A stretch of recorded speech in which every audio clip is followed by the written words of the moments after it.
Hello viewers, welcome to kadai kitchen. இன்னைக்கு நம்ம பார்க்க போகிற ரெசிபி பச்சை பயிறு கிரேவி. வாங்க நம்ம எப்படி செய்யறதுன்னு பார்க்கலாம்.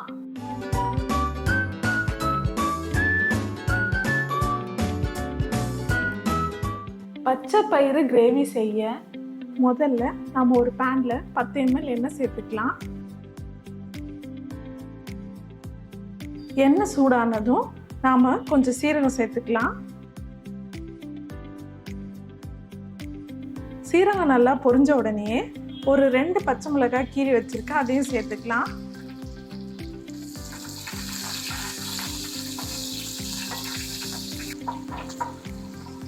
பச்சை மிளகாய் லைட்டாக வதங்கினோடனே ஒரு 5 பல்லு பூண்டு எடுத்திருக்கேன் முழுசா, அதையும் இதில் சேர்த்துக்கலாம்.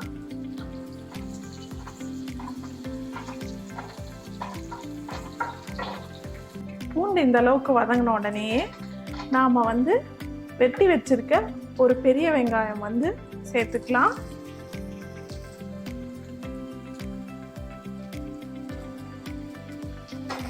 இதுவும் சேர்த்து நல்லா வெங்காயம் கேரமலைஸ் ஆகிற வரைக்கும் வதக்கிக்கலாம்.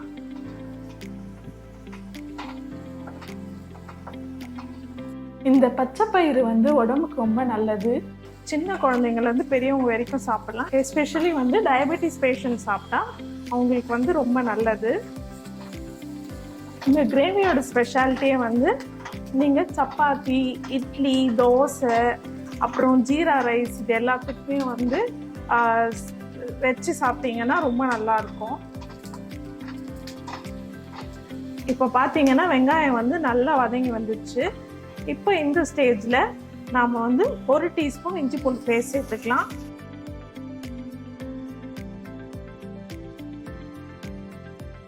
இஞ்சி பூண்டு பேஸ்ட் சேர்த்த உடனே நாம் தக்காளி சேர்த்துக்கலாம். நான் ஒரு தக்காளி பொடியாக நறுக்கி வச்சிருக்கேன், அதையும் சேர்த்துக்கலாம்.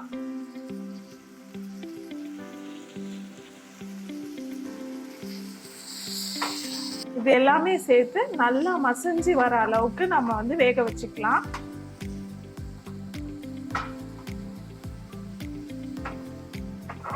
லிட் க்ளோஸ் பண்ணி தக்காளி நல்லா மசிஞ்சு வேகிற அளவுக்கு நம்ம வச்சுக்கலாம். இப்போ பார்த்தீங்கன்னா தக்காளி நல்லா மசிஞ்சு வெந்து வந்திருக்கு. இப்போ இந்த ஸ்டேஜில் நம்ம மசாலா பொடியெல்லாம் சேர்த்துக்கலாம்.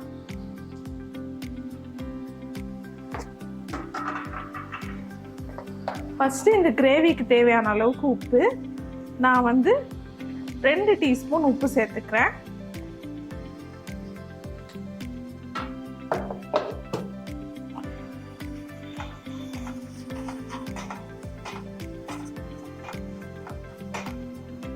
ஒரு 1/4 டீஸ்பூன் சர்க்கரை. இது இந்த கிரேவிக்கு ஒரு மைல்டு ஸ்வீட்னஸ் தரும்.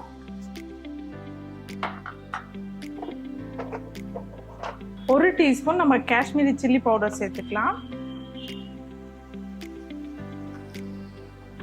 1 டீஸ்பூன் தனியாத்தூள்,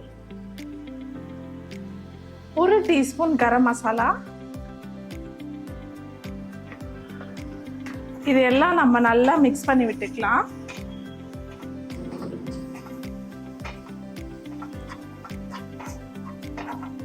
நல்லா மிக்ஸ் பண்ணி விட்டுட்டு நாம் இப்போ இதில் தண்ணி சேர்த்துக்கலாம்.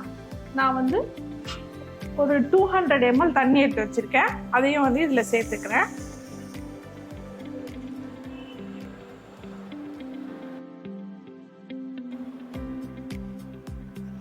இப்போ இது நல்லா கொதிக்கட்டும்.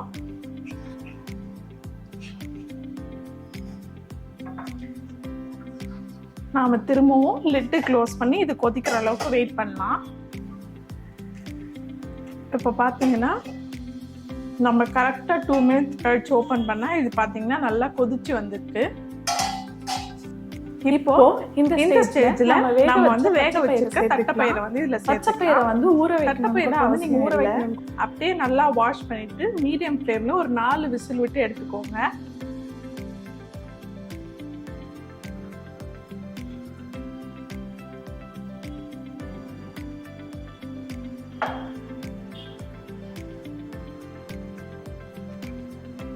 இன்கேஸ் உங்களுக்கு இது நல்ல கிரேவியாக வரணும்னா ஒரு ஸ்மாஷர் வச்சு லைட்டாக மசிச்சு விட்டுக்கோங்க.